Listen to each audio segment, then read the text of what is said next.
Y le dice, ¿tú crees que estos huesos volverán a la vida? Dice que eran huesos secos en gran manera.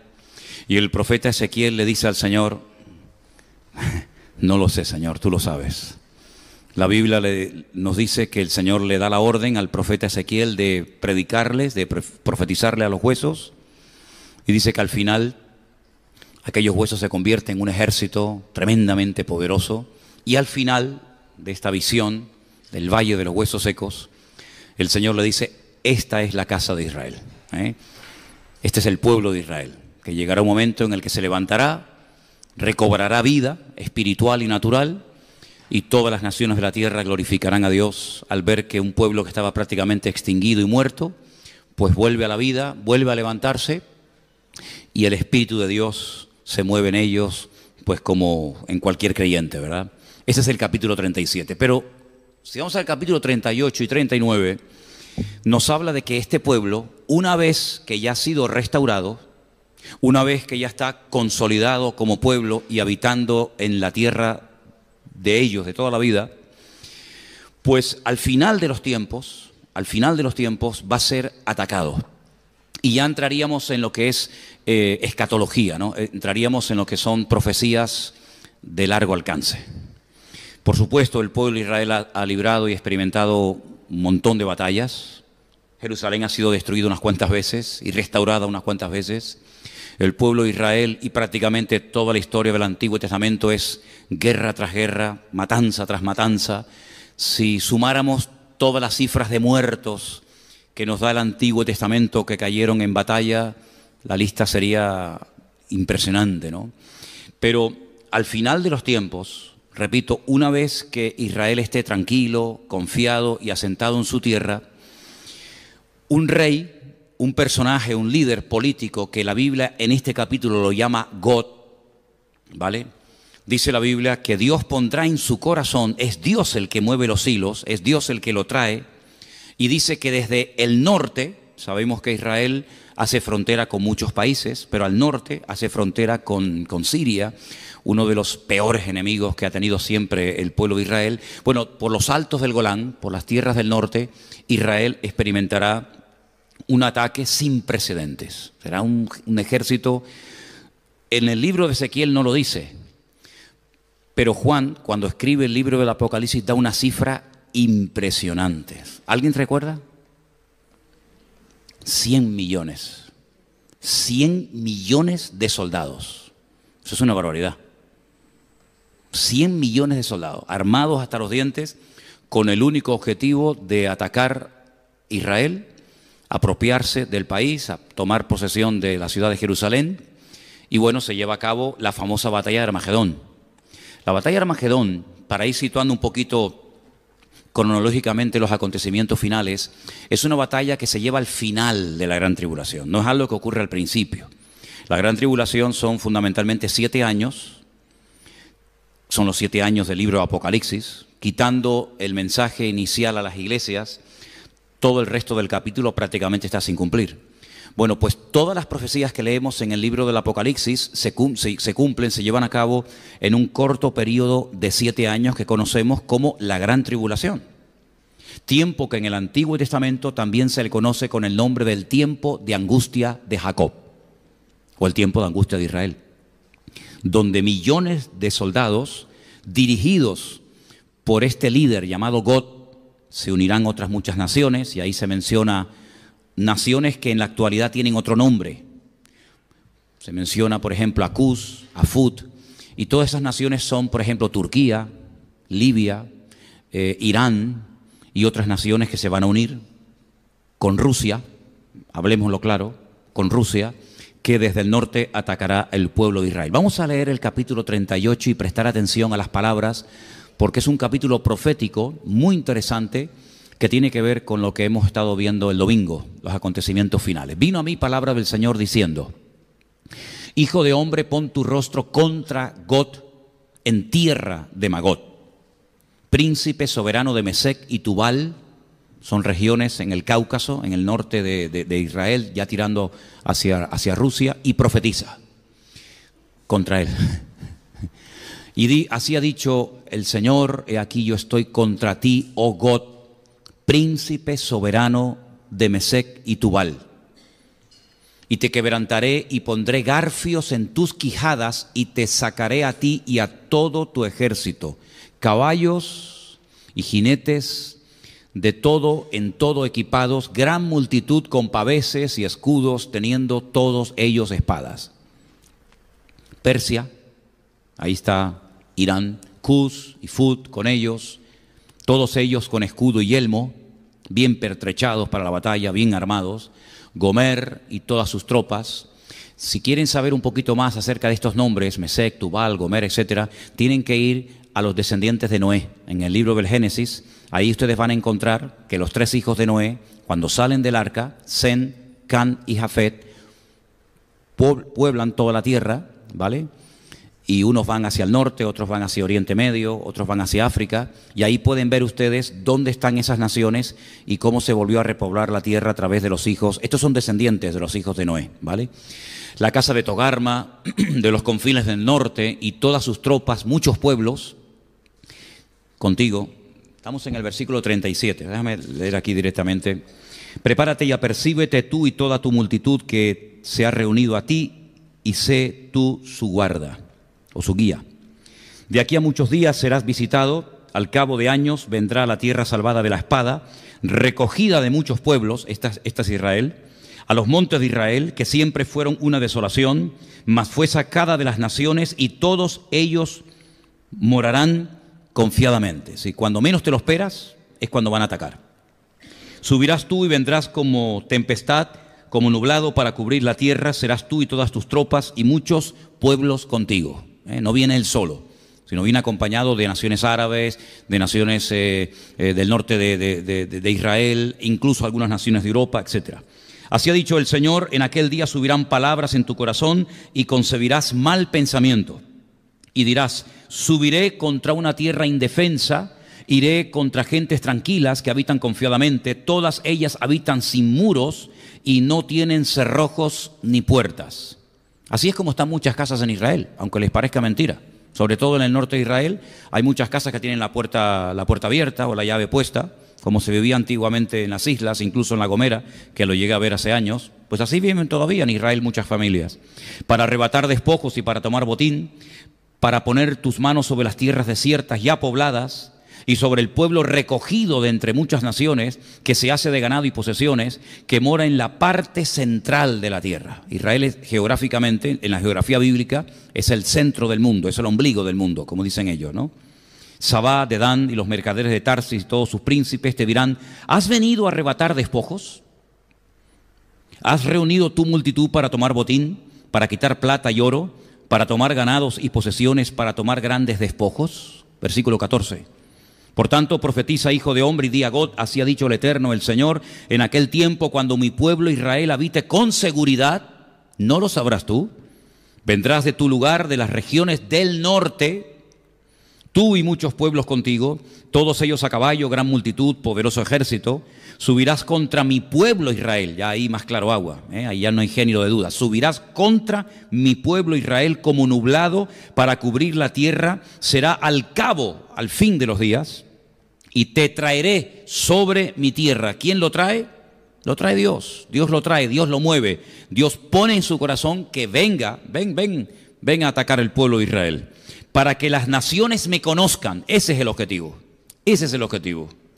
Cuando sea santificado en ti, oh Gog, delante de sus ojos. Porque así ha dicho el Eterno, el Señor: ¿no eres tú aquel de quien hablé yo en tiempos pasados por mis siervos los profetas de Israel, los cuales profetizaron en aquellos tiempos que yo te había de traer sobre ellos? Esto no es nada nuevo, es simplemente volver a recordar lo que ya se había profetizado y escrito. En aquel tiempo, cuando venga Gog contra la tierra de Israel, dijo el Eterno, el Señor, subirá mi ira y mi enojo, porque he hablado en mi celo y en el fuego de mi ira, que en aquel tiempo habrá gran temblor sobre la tierra de Israel. Es interesante que hay algunos cristianos que se van allí a Jerusalén a orar para que esto no acontezca. Como si nuestras oraciones pudieran impedir que la palabra se cumpla. Claro que es muy fuerte, ¿no? Pero hijo, esto es lo que hay. Los peces del mar, las aves del cielo, las bestias del campo y toda serpiente que se arrastra sobre la tierra y todos los moradores que están sobre la faz de la tierra temblarán ante mi presencia, se desmoronarán los montes y los vallados caerán y todo muro caerá a tierra. Y en todos mis montes llamaré contra él la espada, dice el Eterno, el Señor. La espada de cada cual será contra su hermano. Y yo litigaré contra él con pestilencia y con sangre, y haré llover sobre él, sobre sus tropas y sobre los muchos pueblos que están con él, impetuosa lluvia. Apocalipsis dice que caerán caerán granizos del peso de un talento. 45 kilos cada granizo. ¿Qué les parece? Te cae un pedrolo esto en la cabeza, amigo. Creo que algo de daño te podrá hacer, ¿no? Impetuosa lluvia, piedras de granizo, fuego y azufre. Y seré engrandecido y santificado y seré conocido ante los ojos de muchas naciones y sabrán que yo soy el Señor. Las naciones de alrededor de Israel están todas dolidas, ofendidas, picadas, si me permiten la palabra, porque todas las veces que se han unido para pelear contra Israel, y ya van 7, todas las veces han perdido. Y no solamente han perdido la guerra, sino que han perdido prestigio, han perdido dinero, han perdido soldados y sobre todo han perdido tierra. Porque muchas tierras que antaño no estaban, digamos, dadas por la ONU a Israel en las guerras, en las diferentes guerras que ha llevado a cabo, las ha ido recuperando. Incluso algunas tierras que después de un tiempo devolvió, como por ejemplo la famosa península del Sinaí, que es esa península, ¿verdad?, que divide o que separa a Israel de Egipto. Esa península la conquistó en el año 67 Israel, pero tiempo más tarde la devolvió en un tratado de paz que se hizo, ¿no? En el capítulo 39 sigue el profeta Ezequiel hablándonos de este personaje que no es otro más que el anticristo. Aquí lo llaman God, Pablo lo llama el inicuo, también Pablo lo llama, después lo vamos a leer, el hombre de pecado, el hijo de perdición. El único autor de la Biblia que emplea la palabra antimesías o anticristo es Juan, solamente Juan. Ningún personaje de la Biblia, ningún escritor de la Biblia se refirió a este personaje como el anticristo. Solamente Juan, para que tengan ese dato. Capítulo 39. Tú pues, hijo de hombre, profetiza contra God y di, así ha dicho el Eterno el Señor, he aquí yo estoy contra ti, oh God, príncipe soberano de Mesec y Tubal. Todos estos nombres que estamos leyendo esta tarde, Mesec, Tubal, todos aparecen en el libro del Génesis en las famosas genealogías. Ahora se dan cuenta ustedes lo importante que son las genealogías en la Biblia, ¿vale? ¿Quién es Mesec? ¿Quién es Tubal? ¿A dónde fueron? ¿Dónde están? ¿Qué país es hoy en día? Eso es muy importante leerlo en el libro del Génesis. Dice el Señor, te quebrantaré y te conduciré y te haré subir de las partes del norte, otra vez menciona el norte, y te traeré sobre los montes de Israel. El centro de la batalla, aunque todo el país va a ser afectado, pero el centro de la batalla se va a llevar a cabo en un valle inmenso, un valle que nace en el norte de Israel y que termina en la costa que lo podemos ver ese valle, el valle de Jezreel o el valle de Megiddo. Es un valle precioso, es un valle inmenso y allí va a ser el centro de la batalla. Les dije en una ocasión que Napoleón, cuando estuvo en Israel y vio aquel enorme valle, dijo, este es el valle perfecto para llevar a cabo una gran batalla. Y es que realmente allí caben pues millones y millones de personas. Así que es un valle que prácticamente cruza todo el país, de norte a sur, y puedes ver el final del valle, o el principio, según como lo veas, en la ciudad de Haifa, la ciudad costera, una ciudad muy bonita, una ciudad importante de Israel. Versículo 3, te sacaré y sacaré tu arco de tu mano izquierda y derribaré tus saetas de tu mano derecha.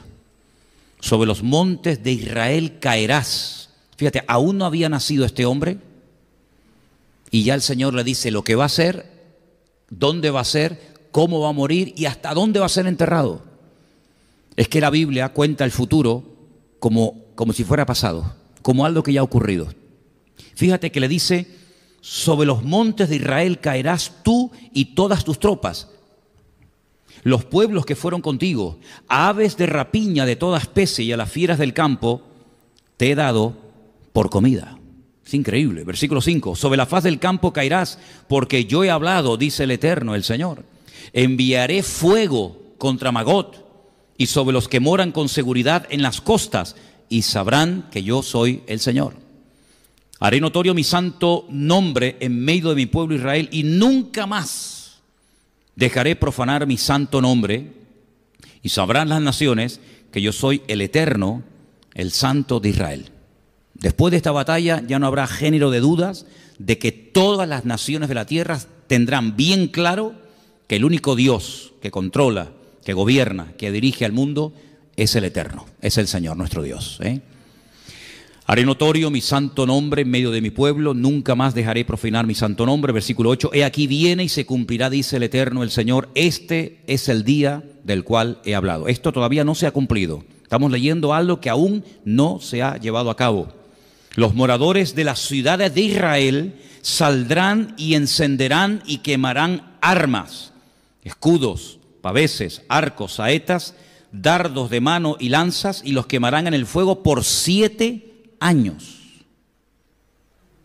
Es una barbaridad.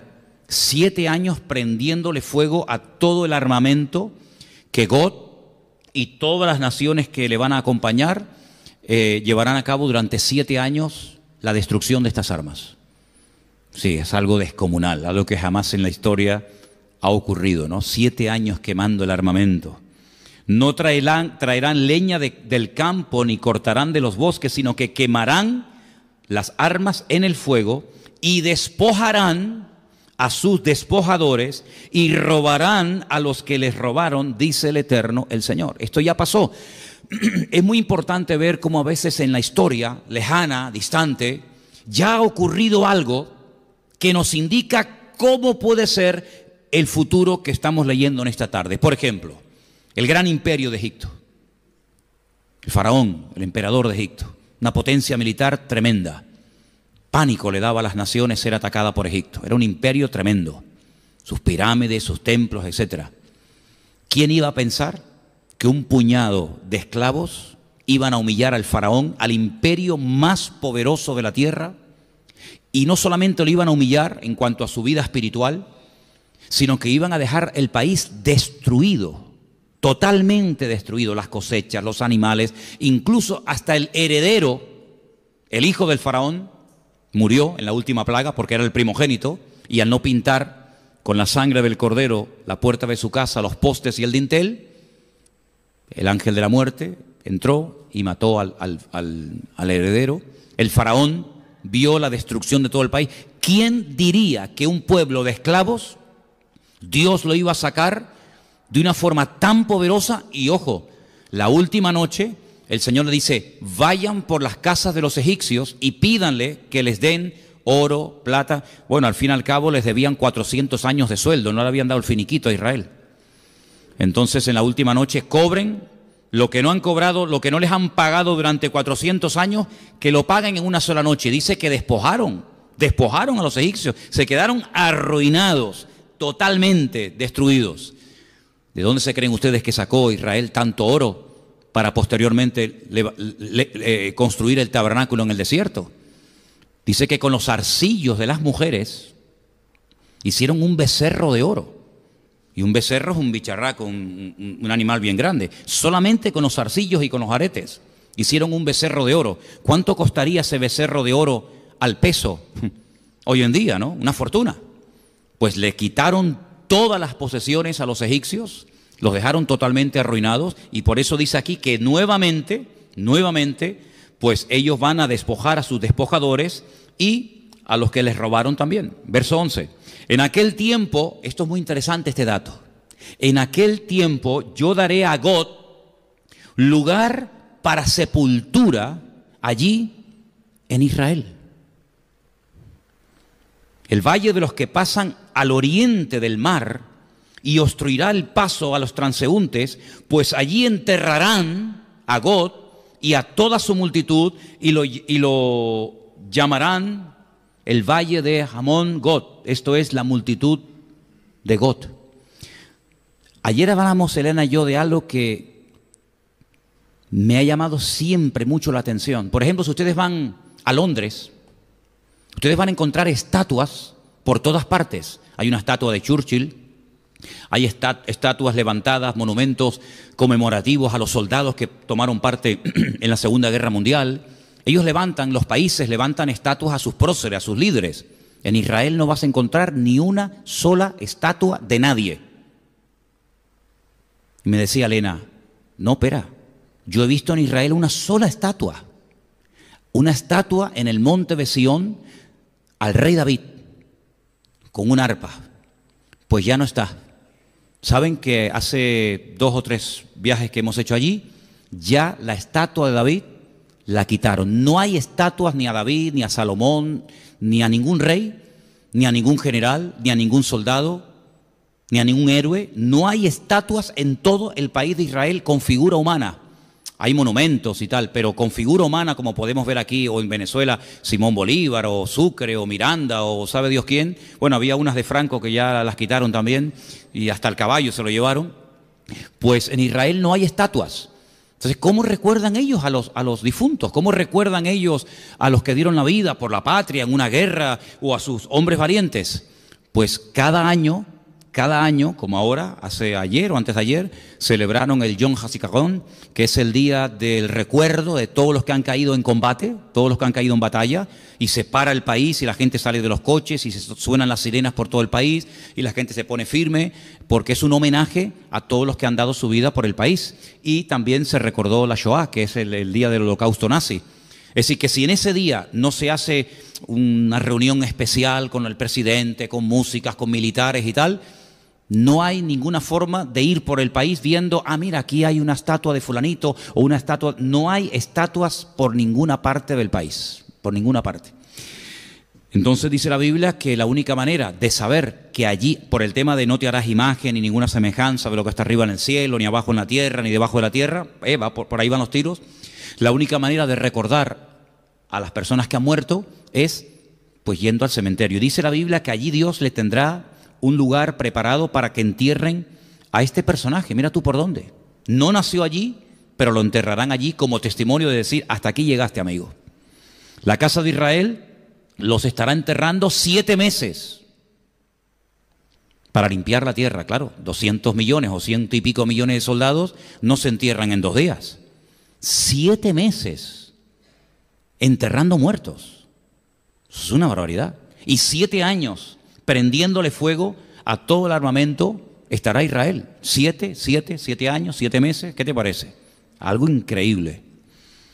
Sigo leyendo, versículo 14. Tomarán hombres a jornal que vayan por el país con los que viajen para enterrar a los que queden sobre la faz de la tierra, a fin de limpiarla. Al cabo de 7 meses harán el reconocimiento. Pasarán los que irán por el país, y el que vea los huesos de algún hombre pondrá junto a ellos una señal para que los entierren los sepultureros en el valle de Hamón Got, que significa la multitud de Got. También el nombre de la ciudad será llamada Hamona, y limpiarán la tierra, significa multitud. Y tú, hijo de hombre, así ha dicho el Eterno el Señor, di a las aves de toda especie y a las fieras del campo, juntaos y venid, reuníos de todas partes a mi víctima de sacrificio para vosotros, un sacrificio grande sobre los montes de Israel, y comeréis carne y beberéis sangre. Comeréis carne de fuertes y beberéis sangre del príncipe de la tierra, de carneros, corderos, de machos cabríos, bueyes, toros, engordados, todos de Basán. Comeréis grosura hasta saciaros, beberéis hasta embriagaros de sangre de las víctimas que para vosotros sacrifiqué. Os saciaréis, y así ustedes podrán seguir leyendo todo el resto del capítulo, que es realmente impresionante. Sí, que lo que se avecina, hermanos, no es para reírse. Lo que se avecina es realmente tremendo. La batalla más grande de toda la historia de la humanidad. Alguien me preguntó una vez, ¿tú crees que habrá una tercera guerra mundial? No te quepa la menor duda. No te quepa la menor duda. Si quieres tener más detalles, yo siempre digo que es muy bueno decir, bueno, ¿esta batalla la cuenta otra persona de la Biblia? Sí, claro. Por ejemplo, Joel. Les animo a leer el libro de Joel, un libro cortito, allí se dice lo que le harán a las mujeres. Allí se dice por dónde entrarán. Allí se dice cosas muy interesantes que tienen que ver directamente con esta batalla. Todo el libro de Joel prácticamente. Y luego también hay unos datos muy interesantes sobre esta batalla en el libro de Zacarías. Y me gustaría que leyéramos parte de ese capítulo. No te lo dije que lo buscáramos, pero se encuentra en el capítulo 14 del libro del profeta Zacarías. Y ahí se nos dan unos datos muy, muy interesantes que yo estoy convencido de que Zacarías no entendía nada de lo que estaba diciendo. Zacarías capítulo 14, verso 1, dice: He aquí el día del Señor viene. En medio de ti serán repartidos tus despojos, porque yo reuniré a todas las naciones para combatir contra Jerusalén. Todas las naciones quieren a Jerusalén. La ciudad será tomada, serán saqueadas las casas, violadas las mujeres. La mitad de la ciudad irá en cautiverio, mas el resto del pueblo no será cortado de la ciudad. Después saldrá el Señor y peleará con aquellas naciones como peleó en el día de la batalla. Y se afirmarán sus pies, ahí se da un dato más que no nos dice ni Joel ni Ezequiel, se afirmarán sus pies en aquel día sobre el monte de los olivos. Y nos da un sitio concreto. Y el monte de los olivos sabemos que está en Jerusalén, ¿vale? Luego la segunda venida del Mesías se llevará a cabo en Jerusalén. Él cuando viene no pone sus pies en Capernaum, ni en Madrid, ni en cualquier otra ciudad, sino sobre el monte de los olivos. ¿Qué es lo que pasa cuando Él pone sus pies, cuando afirma la planta de sus pies sobre ese monte? Pues dice la Biblia que el monte de los olivos se partirá por en medio hacia el oriente y hacia el occidente, hacia el este y hacia el oeste, haciendo un valle muy grande, que no existe ese valle en este momento. La mitad del monte se apartará hacia el norte y la otra mitad hacia el sur. Si se abre allí una zanja, un valle descomunal, huiréis al valle de los montes, porque el valle de los montes llegará hasta Azal. Huiréis de la manera que huisteis por causa del terremoto en los días de Usías. Usías. ¿Se acuerdan de cómo murió? ¿Alguien se acuerda cómo murió el rey Usías? Está en Isaías capítulo 6. El día que murió el rey Usías, vi yo al Señor sentado en su trono. Sus faldas llenaban el templo. Y oí querubines que decían: Santo, santo, santo es el Señor. Y al final el Señor dice: ¿a quién enviaré? ¿No se acuerdan eso? El rey Usías murió leproso. ¿Se acuerdan que le brotó la lepra en su frente? Y el día que murió el rey Usías, el Señor llama al profeta Isaías. Y vendrá el Señor mi Dios, y con él todos los santos.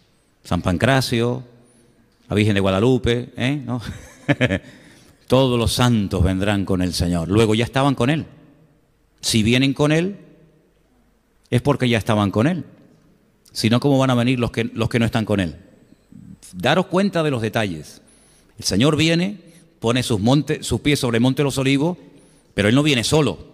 Él viene con sus santas decenas de millares, como dice también otro versículo en Judas, y dice la Biblia que viene con todos los santos. Y acontecerá que en ese día no habrá luz clara ni oscura.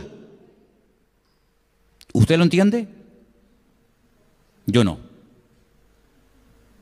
No lo entiendo. Porque si no hay ni luz clara ni luz oscura, será un día el cual es conocido del Señor, que no será ni de día ni de noche.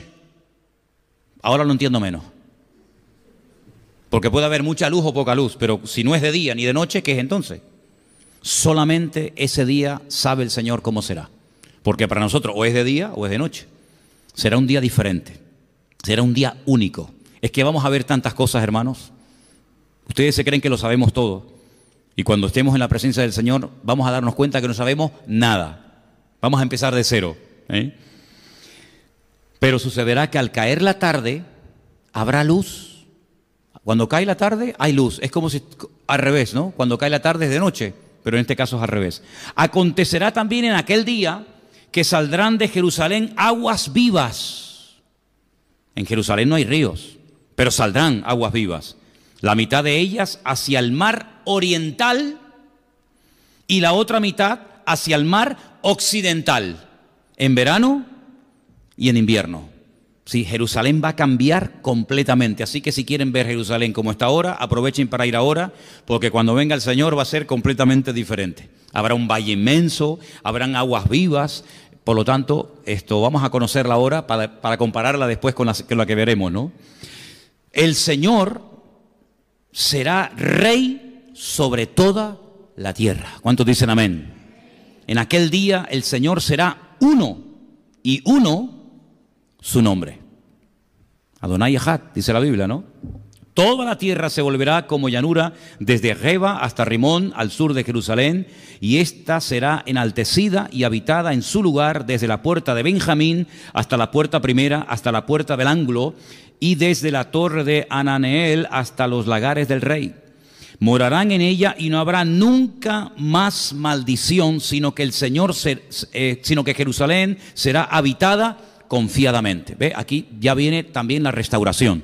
No solamente la destrucción, el ataque, ¿verdad?, por parte del anticristo y sus tropas, sino que ahora Zacarías nos da un rayo de esperanza, nos da un rayo de luz y nos dice que Jerusalén va a ser restaurada, va a volver a ser habitada, el Señor estará allí en Jerusalén. Y ahora da un dato muy interesante, versículo 12. Esta será la plaga con que herirá el Señor a todos los pueblos que pelearon contra Jerusalén. ¿Cuál es esa plaga? Dice en el versículo 12,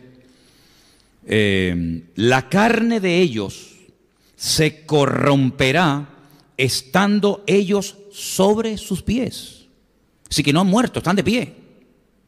Pero estando de pie, vivos, la carne se les va a corromper y se consumirán en las cuencas sus ojos y la lengua se les deshará en su boca.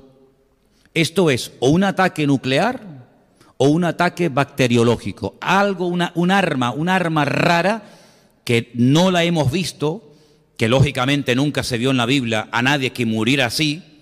A nadie se le vio nunca morir así. Pero dice que esta plaga, esta forma de morir, esta forma de aniquilar a millones de seres humanos, será la plaga, el ataque, la condenación, el castigo con la que el Señor va a castigar a todos los pueblos que se atrevieron a atacar la ciudad santa de Jerusalén. Es decir, esto es una referencia directa a armas que son armas modernas, que no existían, lógicamente, en los tiempos del profeta Zacarías, ni mucho menos. Acontecerá en aquel día que habrá entre ellos gran pánico enviado por Dios. Trabará cada uno de la mano de su compañero y levantará su mano contra la mano de su compañero. Se matarán entre ellos. Entre ellos se matarán. Bueno, ya pasó una vez, ¿no? En el Antiguo Testamento ya ha pasado en varias ocasiones que venían a atacar al pueblo de Israel y al final se matan entre ellos, salen corriendo. Israel obtiene una batalla, una victoria tremenda en aquella batalla. Pues otra vez volverá. Muertos de miedo, se atacan, se matan los unos a los otros. Judá también peleará en Jerusalén, serán reunidas las riquezas de todas las naciones de alrededor, oro, plata, ropas de vestir en gran abundancia. Así también será la plaga de los caballos, también morirán así, de los mulos, de los camellos, de los asnos, de todas las bestias que estuvieran en aquellos días, en aquellos campamentos. Ahora, otro rayo de esperanza. Todos los que sobrevivieren de las naciones que vinieron contra Jerusalén, es un milagro que sobreviva gente, ¿no? Pero van a sobrevivir muchos, subirán de año en año para adorar al Rey, al Señor de los ejércitos, y a celebrar la fiesta de los tabernáculos. ¿Qué te parece? Otra vez se restaura la fiesta de los tabernáculos, ya estando el Mesías en Jerusalén como Rey soberano de toda la tierra. Tienen que subir todos los años, todos los que se escaparon con vida, todos los que sobrevivieron, tienen que ir todos los años a Jerusalén a adorar al Rey en la fiesta de los tabernáculos, fiesta que se sigue celebrando hasta el día de hoy, es una semana de fiesta y generalmente cae o en septiembre o en octubre, generalmente en octubre, ¿vale? La famosa fiesta de los tabernáculos.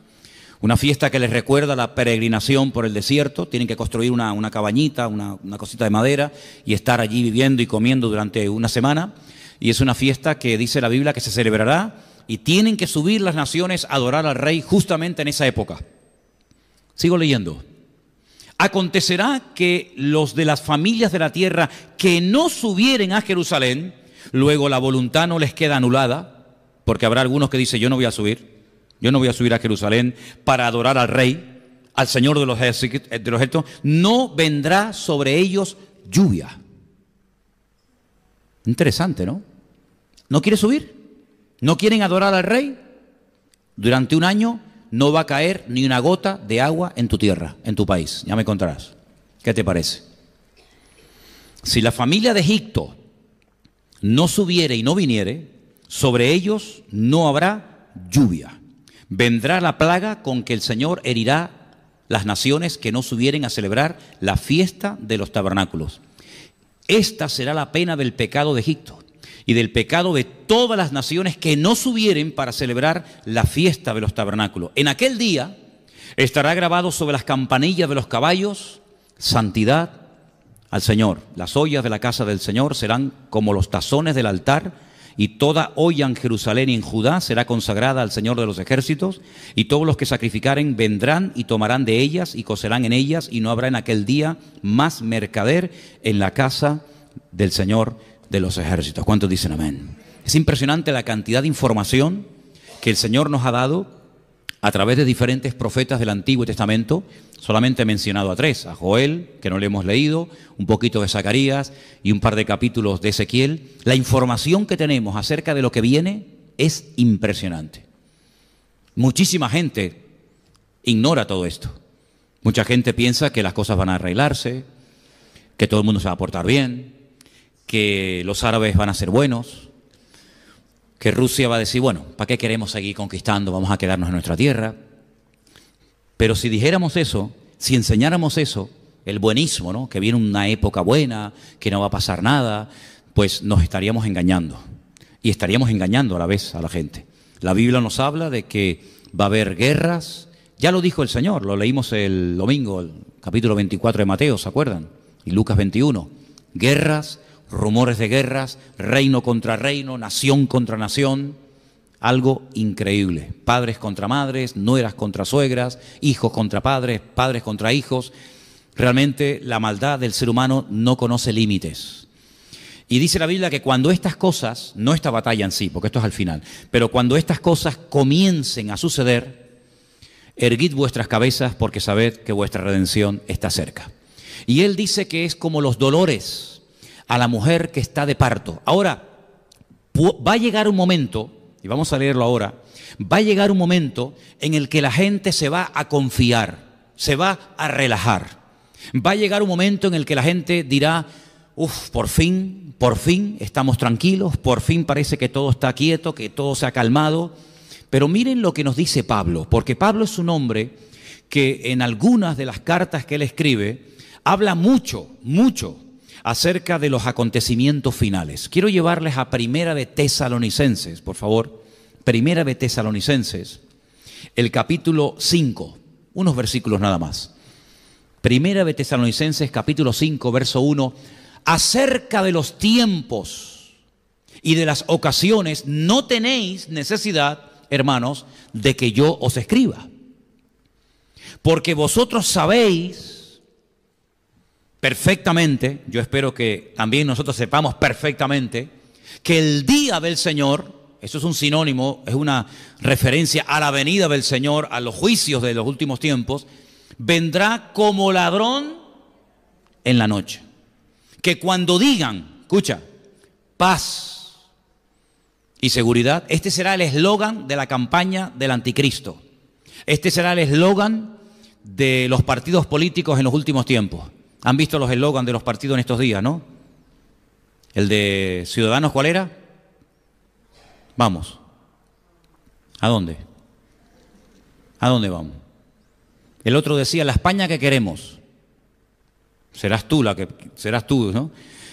Este será el eslogan de los partidos en los últimos tiempos. Paz y seguridad. Por fin, hay paz, hay seguridad. Hay seguridad, luego hay paz. Cuidado, cuando empecemos a escuchar mucho de paz y seguridad, porque entonces vendrá sobre ellos destrucción repentina. Así, pum, de repente. como los dolores a la mujer encinta, y no escaparán. ¿Cuántos dicen amén? Mas vosotros, hermanos, no estáis en tinieblas para que aquel día os sorprenda como ladrón en la noche. Es decir, toda la información que tenemos es para estar preparados, para que no nos sorprendan las cosas que van a suceder, para que no nos llevemos las manos a la cabeza, para que no nos desanimemos y mucho menos enfriarnos, porque por ahí hay una advertencia, que creo que también la leíamos el domingo, que ante todo este panorama, guerras, rumores de guerras, epidemias, terremotos, etcétera, el amor de muchos se enfriará. Y cuando habla del amor de muchos se enfriará, pues yo creo sinceramente que se está refiriendo al amor de los creyentes, porque no va a hacer referencia al amor de los inconversos, sino que el amor de muchos creyentes, de muchos discípulos de Cristo, se enfriará. Y algunos apostatarán de la fe, y otros se mandarán a mudar, y otros dejarán el camino.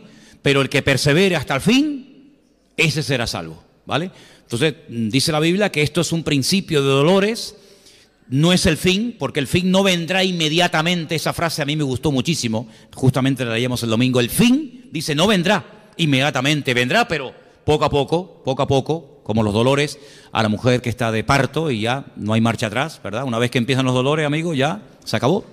Prepárate que ya viene, Y los dolores anticipan que el niño está a punto de nacer, ¿verdad? Ahora, para nosotros los creyentes, que vivimos en el mismo planeta donde van a ocurrir todo lo que hemos leído, porque no hay otro planeta al que el Señor nos va a llevar mientras aquí pasan cosas tremendas, sino que la Biblia dice que cuando sale el sol, sale para justos e injustos, y cuando llueve se mojan los buenos, los malos, los creyentes y los inconversos. Nosotros tenemos que estar preparados y tenemos que estar a la expectativa, porque estas cosas son la evidencia de que nuestra fe, basada en la palabra de Dios, se está cumpliendo. Lo anormal sería que no ocurra nada. Preocúpate cuando no ocurran cosas, pero cuando ocurran este tipo de calamidades, de tragedias, de guerras, de rumores de guerras, es la evidencia de que lo que profetizaron los profetas, incluso el mismísimo Señor Jesucristo, se está cumpliendo. Y ahí te vas a dar cuenta de que la Biblia no es un timo. Ahora, la gente hace referencia a las profecías de Nostradamus. ¿Ustedes por casualidad alguna vez han leído algo de Nostradamus? Yo creo que ni Nostradamus entendía lo que dijo. Es tan complicado entender a este tipo. Yo sinceramente creo que él empezaba a improvisar y todo lo que le salía lo escribía. Miren, hermanos, olvídense de las profecías de Nostradamus. Si ustedes quieren saber lo que va a ocurrir en los últimos tiempos, no lean el Corán. Y digo no lean el Corán por una sencilla razón, porque en el Corán no hay ni una sola profecía de los últimos tiempos. Luego, puedes leer el Corán para otra cosa, pero para prepararte para los últimos tiempos, pierdes el tiempo, porque el Corán no contiene profecías acerca de los últimos tiempos, y mucho menos de la venida del Mesías. Sin embargo, la Biblia, si fuera una torta, una tarta, 3 pedazos, si la partiéramos en 4 pedazos, 3 trozos, 3/4 partes, es totalmente material profético. Prácticamente hay muy pocos libros de la Biblia que no tocan las profecías. Sabemos que muchas de las profecías de las cuales habla la Biblia se han cumplido, o en el pueblo de Israel, o con distintos personajes bíblicos, o en la primera venida de Cristo. Pero hay un montón de profecías, hermano, hay muchísimas profecías de los últimos tiempos que no se han cumplido. Y si les interesa el tema y quieren saber cómo es el anticristo, no tanto en su aspecto físico, sino cómo es su carácter, cómo es su naturaleza, cómo va a actuar, cómo va a reaccionar ante las cosas del mundo, pues no les queda más remedio que leerse algunos capítulos, sobre todo los últimos capítulos del libro de Daniel, y sobre todo algunos capítulos del libro Apocalipsis, porque ahí vais a encontrar la esencia, la naturaleza del anticristo. Y a veces Juan, en el libro del Apocalipsis, habla del anticristo como una especie de león, de leopardo, ¿verdad?, de oso, y son animales que se utilizan en el libro de Daniel para hacer referencia a imperios que durante mucho tiempo estuvieron gobernando y sojuzgando las naciones de la tierra, pero que quedaron extinguidos. Pero la naturaleza, el carácter, la personalidad de esos imperios va a manifestarse en la naturaleza, en la personalidad del anticristo. Tendrá un poco de persa, tendrá un poco de babilónico, tendrá un poco de romano, tendrá un poco de griego. Claro, ahí hay que recurrir a la historia secular, cómo eran los romanos, cuál era la característica fundamental de los griegos, cómo se comportaban los persas, cómo actuaban, cómo atacaban, cómo hablaban, cómo pensaban y reaccionaban ante los problemas y circunstancias de la vida. Por ejemplo, la gente de Babilonia, los caldeos. Entonces, teniendo toda esa información, puedes decir, amigo, este personaje va a ser así, así, así y así. Des en cuenta que el anticristo no es como nos pintan las películas de Hollywood, un engendro de Satanás que tiene relaciones sexuales con una mujer y de ahí nace un personaje siniestro llamado el anticristo. No, quítense eso de la cabeza. Por favor, la referencia para el creyente no son las películas de Hollywood, la referencia correcta y exacta para el creyente es la Biblia. Y la Biblia nos dice que el anticristo tendrá padre y madre, y probablemente hermanos o primos o sobrinos, y lógicamente abuelos y antepasados. Será un ser humano de carne y hueso, con una unción diabólica como jamás en la historia nadie ha tenido. Será una mezcla de Nimrod, de Nabucodonosor, de Faraón, de Herodes, de Pilato, de Nerón, de Calígula, de Vespasiano, y será una mezcla terrorífica, más aparte otras muchas características que tendrá este personaje, que es un líder político, que durante algunos años, no muchos, gracias a Dios, durante un corto periodo de tiempo, fundamentalmente decimos 7 años, pero realmente en toda la intensidad de la palabra 3 años y medio, estará llevando a cabo un liderazgo siniestro sobre la faz de la tierra. Y quiero leerles algunas descripciones acerca de este personaje. Vamos a 2 de Tesalonicenses. Al final apareció el pasaje, ¿no? ¿Sí? Vale. Es que al principio no salía, pero bueno, ya lo tenemos ahí. Estamos en 2 de Tesalonicenses, voy a leer del 1 al 10. Fíjense las características de este personaje. Con respecto a la venida, dijimos el domingo que había 2 palabras para definir la venida del Mesías. Una era, esa es parousia, la segunda y la primera, epifanía. Con respecto a la parousia, con respecto a la venida, la segunda venida del Mesías, porque la primera ya se produjo, de la parousia de la venida de nuestro Señor Jesucristo, en nuestra reunión con Él, os rogamos, hermanos, aquí hay un ruego de Pablo, una tarea. Un día, si tienen tiempo, miren las veces que Pablo utiliza la palabra os ruego, os suplico. No es muchas veces, pero hay unas cuantas, y cada vez que Pablo ruega, cada vez que Pablo suplica algo, es algo de trascendental importancia. Aquí tenéis uno, os ruego. Y hay otros, que no os lo voy a decir para que ustedes lo encuentren. Tal vez Anderson puede sacar una predicación de ahí. Los ruegos de Pablo, las súplicas de Pablo a algunos creyentes. Ruego a punto suspensivo, bueno, no me voy del tema. Que no os dejéis mover fácilmente de vuestro modo de pensar. Ahora, déjame pararme en esa palabra. No tenemos que movernos fácilmente de nuestro modo de pensar. Hay un versículo que dice, en esto pensad. ¿Lo habéis leído? Están Filipenses. Elena, búscame un segundito, por favor. Está al final de Filipenses. En esto pensad.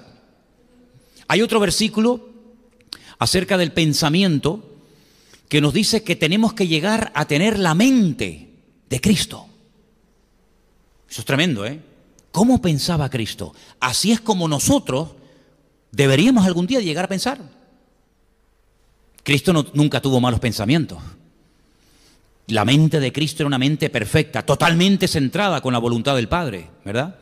Entonces dice que no nos tenemos que dejar mover fácilmente de nuestro modo de pensar. Y yo pregunto, ¿y por qué el creyente en sus pensamientos estamos hablando ahora, por qué puede tener estabilidad? ¿Por qué mentalmente, psicológicamente podemos tener firmeza de criterio? Y no decir, ahora creo aquello. Ahora creo lo otro.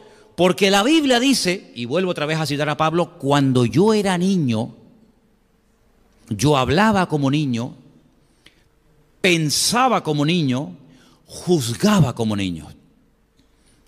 Mas cuando ya fui hombre, dejé lo que era de niño. Dejé. ¿Y qué es el dejarlo de niño? Pues, repito, cuando yo era niño, hablaba, el vocabulario, pensaba pensamientos y juzgaba mi forma de actuar como niño. Mas cuando ya fui hombre, cambié mi forma de hablar, mi forma de pensar y mi forma de actuar. ¿Lo pilláis o no? Es fácil, ¿no? Por eso dice, hermanos, os ruego que no os dejéis, déjalo ahí, no os dejéis mover fácilmente de vuestro modo de pensar. Y vuelvo a hacer la pregunta, ¿y cómo podemos tener un criterio fijo? Ser, permítame la expresión, cabezones y decir, de aquí no me muevo. Porque ya no soy un niño, porque ya tengo una información, porque ya tengo un conocimiento. Y cuando yo era un chiquillaje, espiritualmente hablando, cuando yo era un niño, una persona inmadura, inexperta, neófita, otra palabra que aparece en la Biblia, pues me podían engañar y me podían decir, oye, ahora hacemos esto, y ahora hacemos lo otro, y ahora decimos, no, momentito, ya no me voy a dejar mover fácilmente de mi modo de pensar. ¿Por qué? Porque ahora mis pensamientos, cuando vienen a mi mente, yo los filtro, yo los cuelo y digo, ¿qué dice el versículo? Léelo fuerte. Todo lo que es verdadero. Ahí está.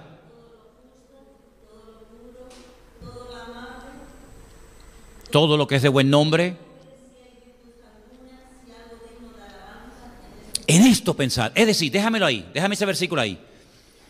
El único pensamiento, los únicos pensamientos que tienen que tener cabida en tu mente son los que tengan las siguientes características. ¿Esto que estoy pensando es verdad? Dice, todo lo que es verdadero. ¿Esto es verdad? Ah, no lo sé. Bueno, mijo, aquí tienes. ¿Esto es verdad? Es que yo no valgo para nada. Eso es un pensamiento falso, diabólico. ¿Por qué? Porque la Biblia no dice eso. Es que ya el Señor no está conmigo ni me ayuda. Eso es mentira. Porque el Señor dice, estaré contigo todos los días hasta el fin del mundo. Si Él dice, estoy contigo, ¿quién eres tú para decir que Él no está contigo? ¿Le estás diciendo a Él mentiroso? ¿Le estás llamando mentiroso? No, entonces no lo piense. Si no es verdadero, fuera. Este pensamiento no entra. Aquí en Canarias no hay peaje, por eso a lo mejor es un ejemplo que no se entiende mucho, pero cuando vas por la península hay autopistas de peaje, que para circular por ellas tienes que pagar, hay una barrera. Y tienes que pagar, y si no pagas, te dicen, no, lo siento mucho, tienes que ir por la otra carretera, por esta no, esta es de peaje. Bueno, pues hazle pagar un peaje a los pensamientos, que cuando vayan a tu mente te digan, déjame entrar, un momento, esto no es verdad, esto no es honesto pensar esto no es correcto, esto no es justo, esto no es injusticia, esto es una barbaridad lo que estoy pensando. Esto no es puro, si no es santo, esto es una cochinada, perdonen la palabra, esto es una inmundicia, esto es lascivia pura, esto no es amable, esto no es de buen nombre, esto no hay ninguna virtud, no hay nada positivo en ello, esto no es digno de alabanza, y oye, qué bueno, sino esto es todo lo contrario.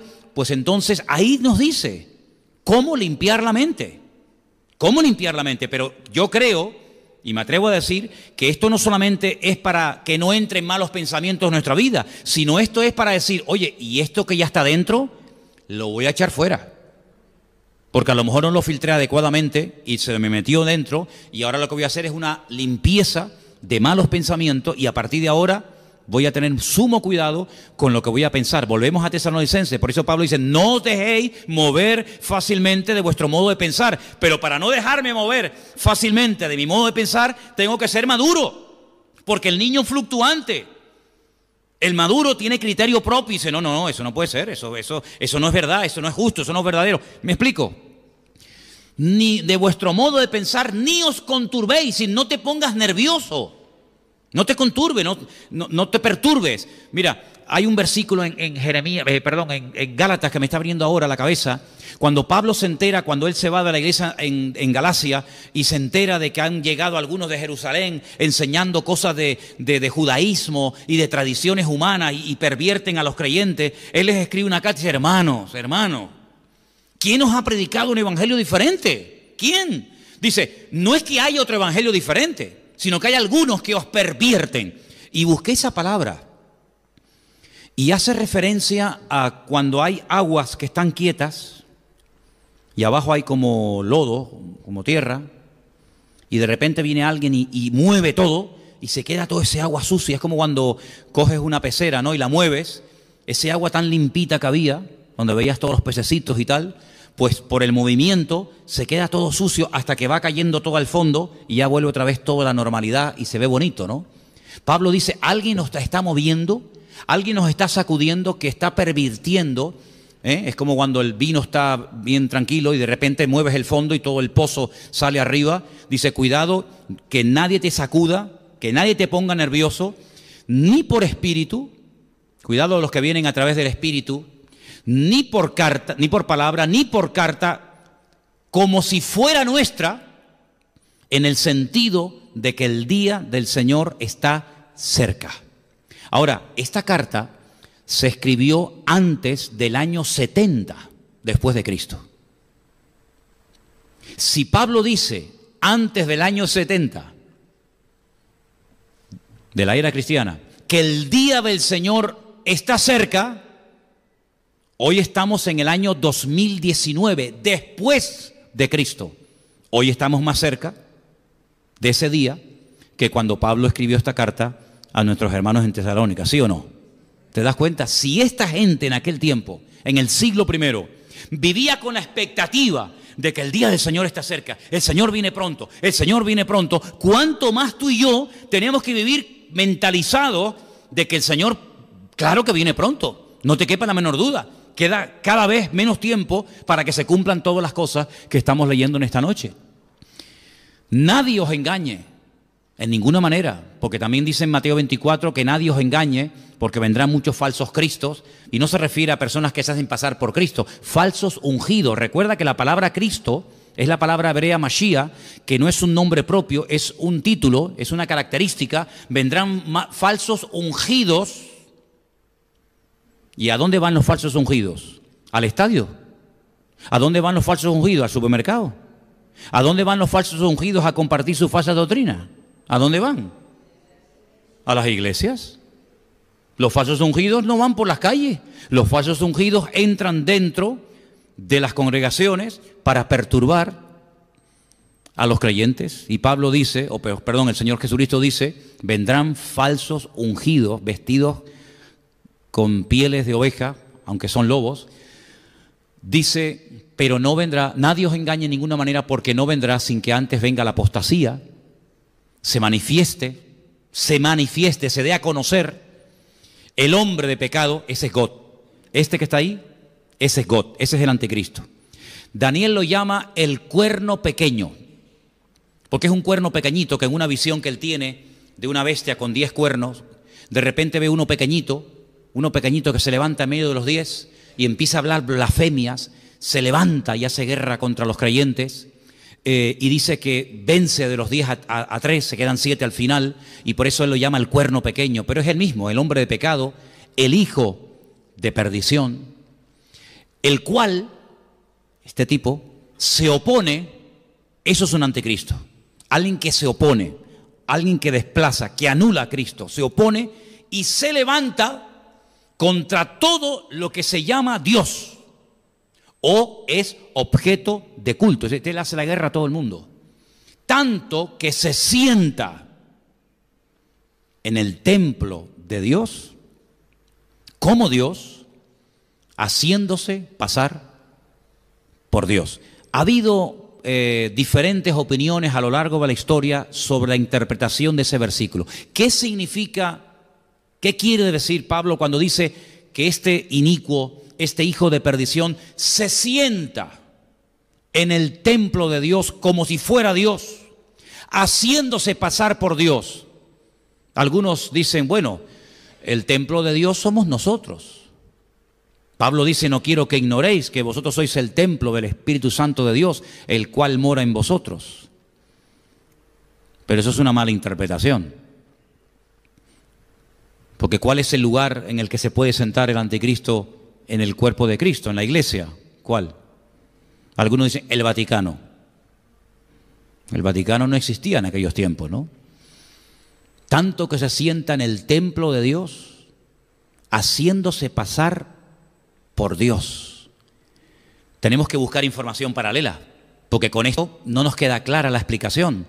Entonces tenemos que recordar otra vez Mateo capítulo 24, cuando el Señor Jesucristo dice, el que lee, entienda.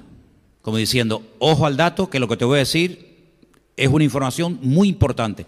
El que lee, entienda. Cuando veáis la abominación desoladora, de la cual habló el profeta Daniel, y ahí da la explicación. Abominación desoladora. Eso es una frase que la cuentas en la calle, la dices en el mundo, y la gente no te entiende nada, porque es un lenguaje puramente eclesiástico, puramente bíblico. Abominación desoladora. Quitando una reunión de este tipo, esta expresión ni la usamos en nuestro diario hablar, en nuestras conversaciones con nadie. Es una expresión técnica, es un vocablo técnico. Significa, para que nos entendamos todos, la profanación del lugar santísimo. ¿A qué lo entiendes ahora? Abominación desoladora significa la profanación del lugar santísimo. ¿Y eso dónde estaba? En el templo de Jerusalén. ¿Ha habido algún precedente en la historia de una abominación desoladora? Sí. Sí. Cuando Alejandro Magno murió, que fue el tercer imperio, primero eran los babilónicos, después eran los medos persas, el tercero fue Grecia y el cuarto fue Roma. Cuando murió Alejandro Magno, el imperio griego, como no dejó descendencia, todo su vasto territorio, que era inmenso, inmenso, lo dividieron entre 4 generales. Ahí pueden entender por qué cuando Daniel ve al imperio griego en aquella visión de las bestias, él ve que el imperio griego es representado por un leopardo con 4 cabezas. Y esas 4 cabezas son los 4 generales que se dividieron su territorio, que si no me equivoco eran Ptolomeo, Casandro, Seleuco y Silimaco. Nombres raros, ¿verdad? Esos 4 generales se repartieron todo el territorio del imperio de Alejandro Magno, el de los griegos. Al que le tocó, digamos, Israel, eran los seleucidas. Y la historia de los seleucidas, ustedes la pueden encontrar en la versión de la Biblia Nácar Colunga, en el libro de Primera y Segunda de Macabeos, donde ustedes van a leer la historia de uno de esos descendientes de aquellos 4 generales de Alejandro Magno, llamado Antíoco Epifanes. Uno de los hombres más perversos que ha habido en la historia de la humanidad. Un hombre que se atrevió a matar un cerdo y derramar su sangre en el lugar santísimo, y levantaron una estatua, si no me equivoco, del dios Júpiter, creo que era Júpiter, si no me equivoco. Y convirtieron el templo de Jerusalén en un gimnasio, en un lugar para culto al cuerpo, en vez de para culto a Dios, pero para culto al cuerpo, porque ellos eran fanáticos de darle culto al cuerpo. Así que ya hay un precedente en la historia de cómo se profanó, de cómo se produjo una abominación desoladora. Pero un momento, eso pasó antes de Cristo, ¿sí o no? Eso pasó en la época de los griegos. ¿Cómo el Señor Jesucristo en Mateo 24 dice a los discípulos? Escúchenme una cosa, a los discípulos y a los descendientes de sus discípulos. Cuando veáis la abominación desoladora de la cual habló el profeta Daniel, pero si ya se produjo, ¿cómo la vamos a ver otra vez? ¿Me explico o no me explico? Luego está haciendo referencia a otra abominación desoladora del mismo lugar santísimo que ya fue profanado en la época de los griegos, pero que volverá a ser profanada. Los romanos no profanaron el lugar santísimo. Cada imperio, el templo, esto es un estudio muy interesante, hermanos. Las 4 estrategias del diablo contra el pueblo de Dios, que son las 4 estrategias que Satanás utiliza contra el creyente. ¿Cómo trató el templo Nabucodonosor? ¿Cómo trató el templo los medos persas? ¿Cómo trataron el templo los griegos? ¿Y cómo trataron el templo los romanos? Es interesantísimo esto, interesantísimo. Unos ni lo tocaron, otros lo profanaron, otros lo convirtieron en gimnasio, otros lo destruyeron, otros lo reedificaron. Es muy interesante esta historia, no tengo tiempo para explicar todo esto. Pero cuando el Señor Jesucristo dice, cuando veáis la abominación desoladora, lógicamente no está haciendo referencia a algo que ocurrió en la época del imperio griego, sino a algo que ocurrirá en el futuro. Pero una pregunta, ¿Cómo se va a profanar el lugar santísimo si no existe? No se puede profanar un lugar que no existe. Luego hay una clarísima referencia a la restauración futura del templo de Jerusalén en el mismo sitio, Monte Moriah, donde estuvo siempre tanto el primero como el segundo templo. Quiere decir que en los últimos tiempos te está diciendo, esto es una revelación espectacular, esto no lo saben ni los judíos, Esto no lo saben ni los judíos. Ellos están orando por la reconstrucción del tercer templo, pero que va a ser profanado por este personaje, ¿cómo lo van a saber? Si no leen el Nuevo Testamento. Esta información solamente la tienen los que leen el Nuevo Testamento. Los que tienen el Antiguo Testamento no saben que el lugar santísimo va a volver a ser profanado. Pero nosotros sabemos que este personaje que se opone contra todo lo que se llama Dios o es objeto de culto, se va a sentar en el templo de Dios como si fuera Dios, haciéndose pasar por Dios. Luego el tercer templo va a ser reconstruido y otra vez va a ser profanado a los 3 años y medio de su inauguración por este personaje siniestro llamado el Anticristo. Y Juan dice en el libro del Apocalipsis que pondrá una imagen. Y ahí hay diferentes interpretaciones. Volverá otra vez a profanar el lugar santísimo. ¿Qué te parece? Seguimos, versículo 5. ¿No os acordáis que cuando yo estaba todavía con vosotros, os decía esto? Fíjate qué nivel de enseñanza, Vosotros sabéis lo que lo detiene, a fin de que a su debido tiempo se manifieste. Porque ya está en acción el misterio de la iniquidad, solo que hay quien al presente lo detiene hasta que él a su vez sea quitado de en medio. Y entonces se manifestará aquel inicuo a quien el Señor matará con el espíritu de su boca y destruirá con el resplandor de su venida. Y ahora da una característica muy interesante, otro adjetivo para la misma persona, inicuo, que viene de iniquidad. Inicuo, cuyo advenimiento, cuya aparición o cuya manifestación es por obra de Satanás. Es decir, Satanás está detrás de este personaje. Satanás es el que va a ungir, el que va a usar a este tipo con gran poder y señales y prodigios mentirosos. Cuidado que habrá señales, habrán prodigios, pero cuidado que detrás de todo eso está una unción diabólica que le permite hacer cosas espectaculares, que pueden leerlas, por ejemplo, en el libro del Apocalipsis. Año de iniquidad para los que se pierden, por cuanto no recibieron el amor de la verdad para ser salvos.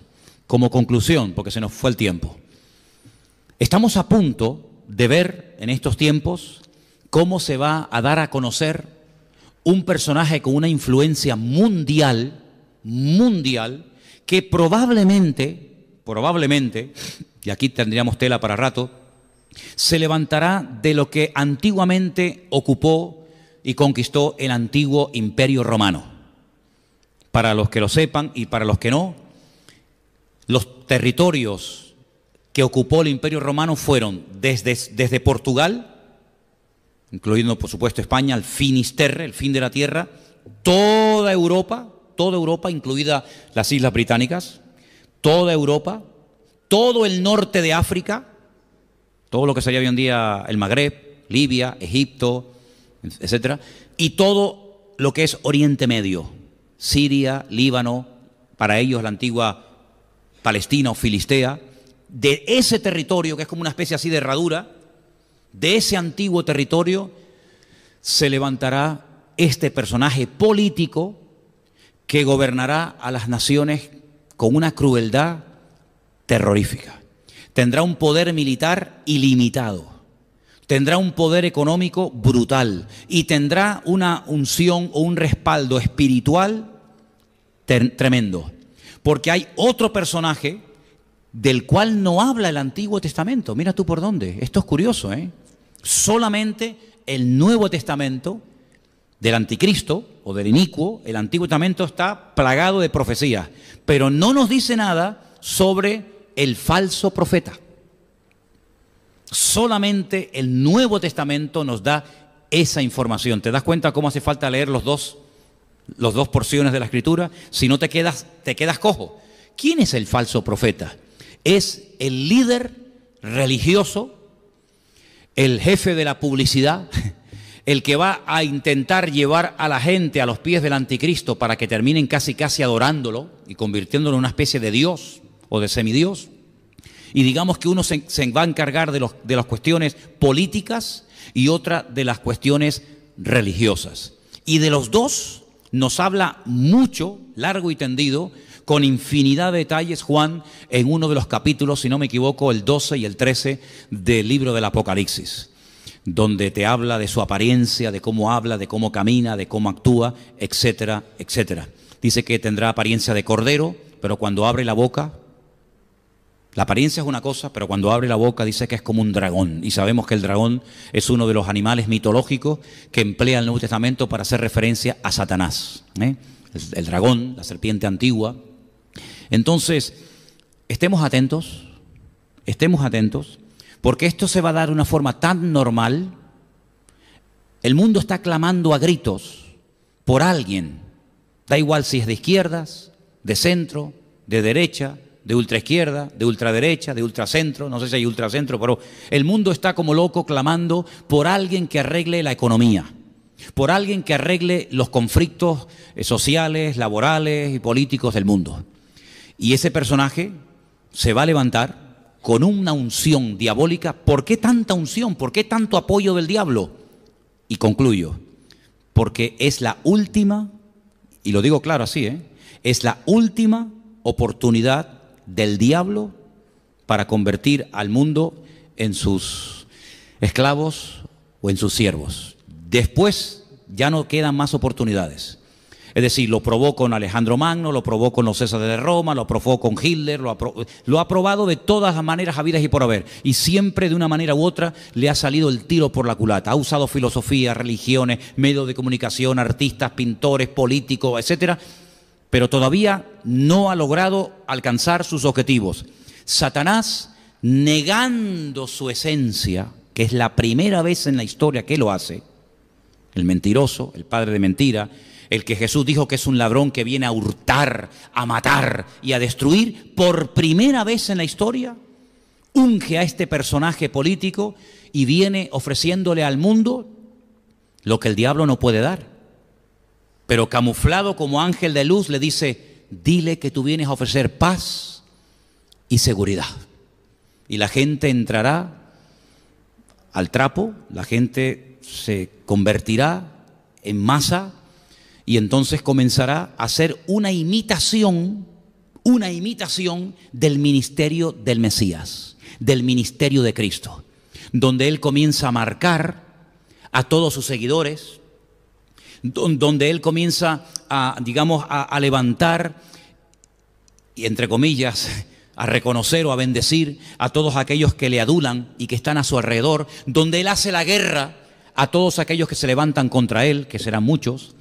Entonces, estos tiempos van a ser tiempos muy interesantes porque todavía, y lo digo así con la boca abierta, todavía el anticristo no se ha manifestado. Por eso yo digo siempre, todavía no puede venir el Señor. Aunque algunos se escandalizan cuando oyen esto, ¿no? Porque hasta que no se manifieste el anticristo, no puede venir el Señor. Lo hemos leído en 2 Tesalonicenses capítulo 2, ¿verdad? Entonces, cuando se manifieste este personaje, cuidado, porque en cualquier momento se rompe la jugada, se rompe la partida. Por eso, hermanos, estemos velando, estemos orando, tenemos una gran ventaja, las redes sociales, el internet, los medios de comunicación, los que tenemos canales internacionales en casa que ponen las noticias de Rusia o las noticias de Oriente Medio o de Arabia o de cualquier país y te enteras de cosas que en los telediarios de cada día, la 3 y la 5 y la 1, nunca salen. Entonces estemos al día. Si alguien se entera de cosas que tienen que ver con cumplimientos de palabra profética, dilo, comienza a decirlo, como cuando por ejemplo se dijo, oye, que ya están comenzando a utilizar el microchip en muchas naciones y en muchos países. Bueno, pues son datos, son informaciones que nos vienen bien para darnos cuenta de que los tiempos se van acortando y acortando y acortando y que en cualquier momento En cualquier momento, tal y como está el mundo, yo no sé si perciben o tienen esta sensación, hermano, el mundo se ha vuelto loco, ¿eh? En cualquier momento, o por Rusia, o por China, o por el de Corea del Norte, o por Trump, o por los árabes, o por Israel, en cualquier momento se va a armar aquí el follón impresionante. Ya están haciendo movimientos, las tropas, los soldados, los misiles, los botones. Hermanos, estamos viviendo tiempos muy interesantes. Y lo bueno de todo esto es lo malo que se va a poner todo, ¿eh? Esto es lo bueno, ¿eh? Lo bueno de esto, hermano, es que esto se va a poner como una olla a presión. Pero el que persevere hasta el fin, ese será salvo. Así que vamos a cubrirnos las espaldas los unos a los otros. Amén, hermanos. ¿Habrá aquí algunos que perseveren hasta el fin? ¿Habrá alguno aquí que se enfriará por el camino y abandonará? Espero que no. Cierra tus ojos, vamos a orar al Señor. Padre Celestial, muchas gracias por tu palabra. Palabra poderosa, palabra viva, palabra eficaz, que nos proporciona muchísima información para que no andemos en las tinieblas ni en la ignorancia, sino para que estemos velando y orando, sabiendo que las profecías se están cumpliendo y que tu venida se acerca, Señor. Guarda a tu pueblo Israel, guarda a tus hijos sobre toda la faz de la tierra, que tu iglesia esté avivada, que el fuego no se apague en los corazones, que nadie se desanime, que nadie tire la toalla, que seamos fieles, perseverantes hasta el fin. Y Señor, que aprovechemos también el tiempo para decirle al mundo que se preparen porque Cristo viene pronto. A ti la gloria y la honra, Señor, en el nombre bendito de Jesús. Amén y amén. Nos ponemos de pie, queridos hermanos. Vamos a prepararnos para levantar ya la ofrenda. Voy a pedirle a Adrián y a Dai.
We're driving through the night, but I don't know where we're going.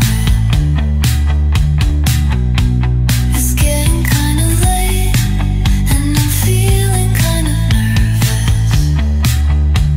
Maybe you should just take me home.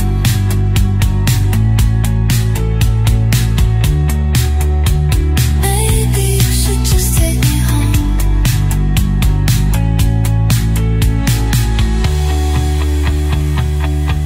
The least you could do is miss me.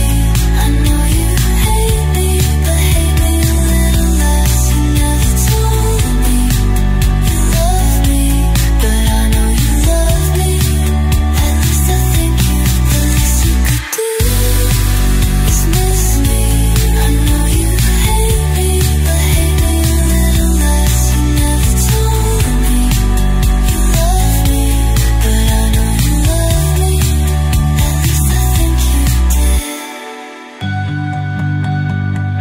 I guess I'll never know, because I'll never see you again.